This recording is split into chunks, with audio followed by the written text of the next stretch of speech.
বর্তমান বিশ্ব পরিস্থিতিতে আমাদের করণীয় কি হবে, আমরা কিভাবে প্রস্তুতি নিতে পারি? আমি তো নফিরে আম গণযুদ্ধের ঘোষণা দিলাম।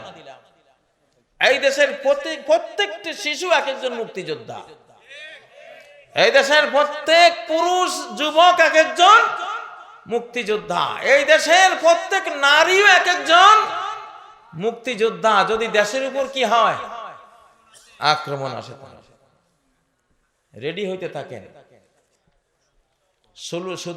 শুধু কেবল কাপড়ের টুপি সুন্নত, লোহার টুপি মাথায় দেওয়া সুন্নত না? নবীজির হেলমেট ছিল কিনা?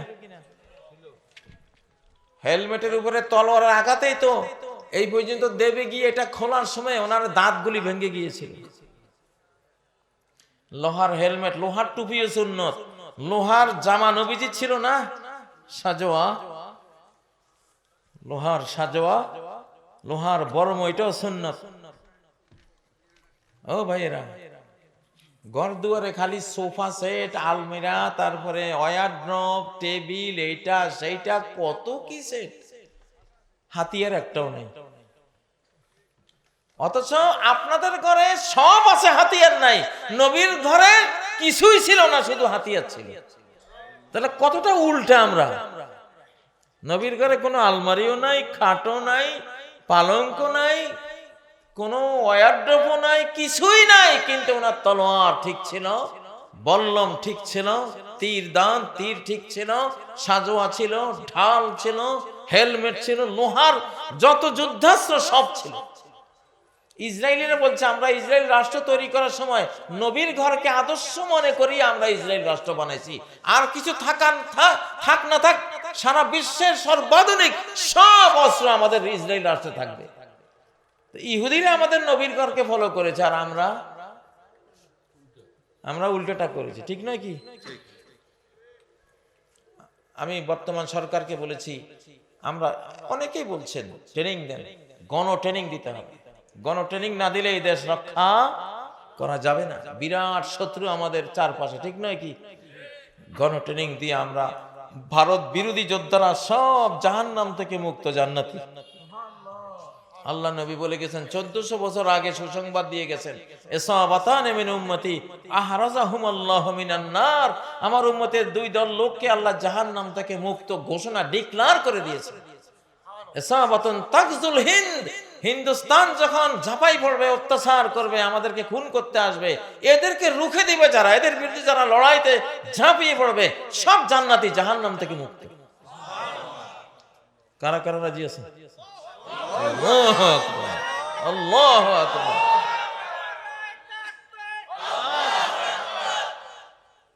এত বড় সুযোগ হাতছাড়া করা যায়? সারা জীবনের কত পাপ তাপ ভাই, একখান সুযোগ পাইছেন যে ভাই গেছেন, মরে গেছেন, বাহ, ওখান থেকে গিয়া জান্নাতে, নিজের বাড়িতে, চিরস্থায়ী বাড়িতে। আবু সাইদ যে মরে গেছে, কি হয়েছে? ঠিক না? রংপুরের সবাই এখন আবু সাইদ হইতে হবে, একেবারে আন্ডা বাচ্চা সুদ্ধা সব। এটাই এখন করণীয়। আমরা কয়েকজন বন্ধু মিলে মানুষের দান করা অর্থ দিয়ে সুদমুক্ত এনজিও প্রতিষ্ঠার চিন্তা ভাবনা করছি। আমাদের প্রশ্ন হলো, এই দান থেকে আমরা কি কোনো বেতন গ্রহণ করতে পারবো?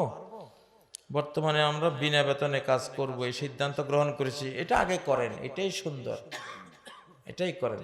পরে আবার এটা করতে গেলে কিছু সার্ভিস চার্জ, যেটাকে বলে সার্ভিস চার্জ, সেটা 11-12% পর্যন্ত, যত কম নেওয়া যায় আর কি। কারণ গাড়ি চলতে গেলে কিছু ফুয়েলে তো লাগে। ইসলামে কোনো কাজ আল্লাহ বলেন না যে তুমি না খাইয়া মরো আর কাজ করো, বলছে কি কইছে? কুলু ওয়াশরাবু, খাও পান করো, কিন্তু বেশি খাইও না, বেশি না, পরিমিত তুমি চলার মতো করে তুমি নিতে পারো। সেটা পরে নেবেন, আগে দাঁড় করান, তারপরে। সবাই বলে তাহাজ্জুদ নামাজ রাত 3টার পর পড়তে হয়, এটার কি কোনো যুক্তি আছে?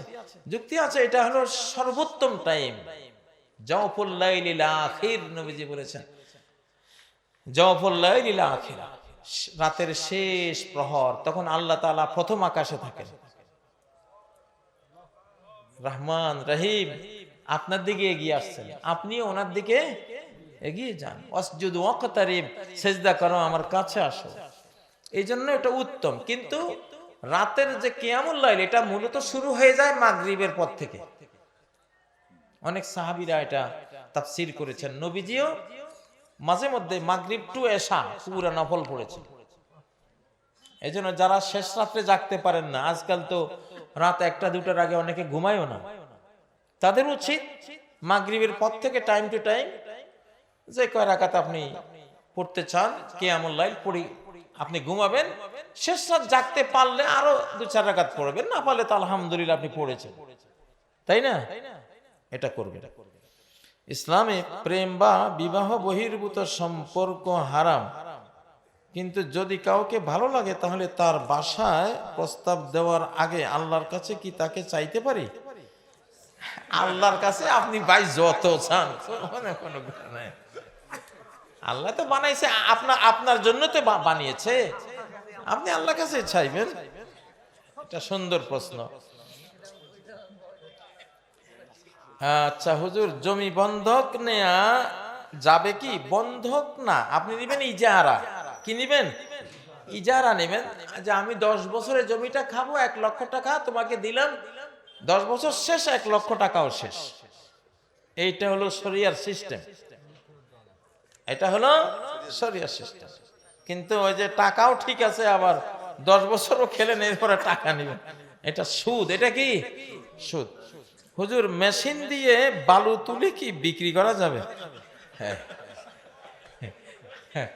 বালু ভাই আপনি হাত দিয়ে তুললেও বিক্রি করা যাবে, মেশিন দিয়ে তুললেও বিক্রি করা যাবে, যদি যদি আপনার মালিকানাধীন হয়। আপনার প্রশ্ন করা উচিত ছিল আমার জায়গার বালি আমি তুলছি, না আপনি সরকারি জায়গার বালি, জনগণের যদি জায়গার বালিটা তোলেন ভাই, আপনি 18 কোটি মানুষের কাছে, প্রত্যেকের কাছে দায়বদ্ধ হয়ে গেলেন আপনি। ওটা ভয়ঙ্কর জিনিস। সুপারি চাষ বা খাওয়া যাবে কিনা? সুপারি তো খাওয়া যায়, আমরা সবাই কম বেশ সুপারি খাই। তবে সুপারির মধ্যে একটা প্রকার আছে, এটাকে আমাদের লক্ষ্মীপুরের ভাষা বলে লাইয়ে ধরে, লাই। আপনারা কি বলেন জানি না, মানে এটা খেলে মাথা ঘুরা দিয়ে একবারে ঘাম। ওই সুপারিটা ওই অবস্থায় খাওয়া জায়েজ নেই, কারণ কুল্লু মুফতেরিন হারাম, কুল্লু মুস্কেরিন হারাম, যেটা নেশা করে ওটাও হারাম। আবু দাউদের রওয়ায়াতে কুল্লু মুফতের, যেটা ব্রেইনকে দুর্বল করে, ঘর্মাক্ত করে, একটু সেন্সলেস করে, ওই জিনিসটাও হারাম। এজন্য ওই সুপারি খেতে হলে এটাকে পানিতে পচিয়ে টচিয়ে ওটার যেই এটাকে কি বলে, যে একটা ঝাঁজ আছে ওটা কমিয়ে যদি খেতে পারে। কোন মুসল্লি যদি একদম অশুদ্ধ তেলাওয়াতকারী ইমামের পিছনে নামাজ আদায় করে, তাহলে সেই মুসল্লি যদি পরবর্তী ওয়াক্তে ইমামতি করে, তখন তার পিছনে আমার নামাজ হবে কিনা? আসলে এই জাতীয় মানুষকে তো ইমাম বানানোই জায়েজ হয় না। ইয়াউমুল কওমা আকরাউহুম লিকিতাবিল্লাহ, তিরমিজিতে হাদিসটি রয়েছে যে সম্প্রদায়ের ইমাম হবেন যার কোরআন সবচেয়ে শুদ্ধ, তিনি সবচেয়ে বেশি কোরআন পড়েন, সবচেয়ে শুদ্ধ পড়েন। কারণ তিনি আল্লাহর সাথে কথা বলবেন কি দিয়ে? কোরআন দিয়ে, তাই না? একজন ডিসি আসলে, একজন মন্ত্রী আসলে, ওনাকে যে আপনারা একটা দাবিনামা দেন বা একটা কিছু এটা কি বলে, অভিবাদন দেন, যার বাংলা উচ্চারণে হয় না, তারে কি দেন? কারে দেন? যা ভালোভাবে উচ্চারণ তার শুদ্ধ নির্ভুল বাংলা সবকিছু, তাকে তো দেন। তাহলে আল্লাহর সামনে এমন লোককে দেবেন কেন যার ভাষাটাই অশুদ্ধ? এটা তো নাই, এটা শরিয়া বিরোধী। যাই হোক, তারপরে যেখানে শুদ্ধ পড়ার কেউ নেই সেখানে কি করবে না? তখন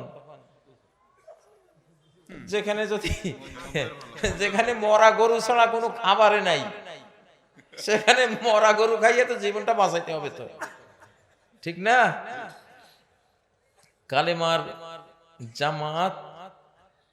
কালেমার জামাত ভোলাচর ফ্যাশন সম্পর্কে জানতেছি।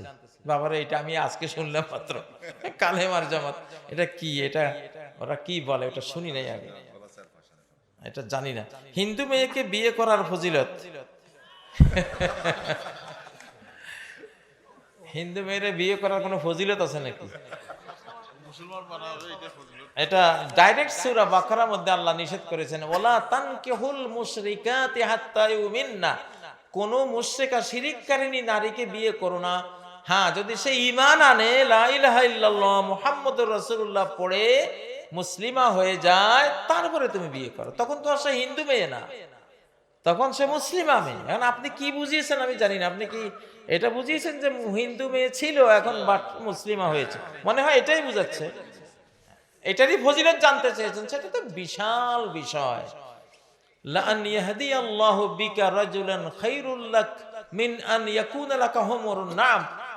আল্লাহ নবী বলছেন যে একটা লোক যদি এই পৃথিবীতে তোমার দ্বারা ইসলামে আসে, হেদায়েতের পথে আসে, তাহলে বিশাল আগের যুগে লাল উটের মালিক হওয়া আরব দেশে বিলিয়নিয়ার, সবচেয়ে বড় ধনী। মানে তুমি বিশাল ধনী লোক হওয়ার চেয়েও একটা মানুষকে হেদায়েত করতে পারার মধ্যে সম্পত্তি বেশি, ধন বেশি, ওয়েলথ বেশি, লাভ বেশি। তাহলে এটা অনেক ফজিলতের না, বিশাল ফজিলতের। আল্লাহু আকবার। আচ্ছা, অনেক প্রশ্ন তো আপনার একটাই উত্তর দিলাম। বাংলাদেশের বর্তমান পরিস্থিতির আলোকে দেশের ভবিষ্যৎ, এটা তো বললামই ভাই, ভবিষ্যৎ হলো যুদ্ধ। এবার কি নির্বাচন হবে না নির্ধারণ হবে আল্লাহ জানে। প্রস্তুতি নিতে হবে আপনাকে, নির্বাচন হলে যাতে আমি পাস করি। নির্বাচন হতে পারে, নির্বাচন না হলে যুদ্ধ লাগলে তখন হবে নির্ধারণ। তখন কি হবে নির্ধারণ? মানে যে রক্ত দিয়ে দেশকে রক্ষা করবে, দেশ আল্লাহ তার হাতে তুলে দেবে। বুঝেন নাই? জীবন দিয়ে যারা দেশটা রক্ষা করবে, দেশটা আল্লাহ তাদেরকে তুলে দিবেন। ৭১ যারা জীবন দিয়ে দেশটা রক্ষা করেছিল, পরবর্তীতে তারা দেশটা পেয়েছে। এখন আবার যারা 2024 রক্ত দিয়ে যারা দেশটা নিয়েছে, এখন তাদের হাতে। সামনে আবার বড় যুদ্ধ আসতেছে, তখন যারা জীবন দিয়ে এই দেশকে হেফাজত করবে, দেশটা আল্লাহ তাদেরকে দেবেন। তবে সামনে যুদ্ধেরই আশঙ্কা বড় বেশি। চতুর্দিকে আওয়াজ, আলোচনা, প্রোপাগান্ডা, বিশ্ব পরিস্থিতি তাই তো বলে, কোরআন হাদিস তাই বলে। শেখ আপনি এক লেকচারে ইউসুফ আলাইহিস সালামের গান পাচ্ছি বলেছে, তো ইউসুফ আলাইহিস সালামের গান তো এখন তোমরা পাও না ভাই, শুরুই তো হয়েছে।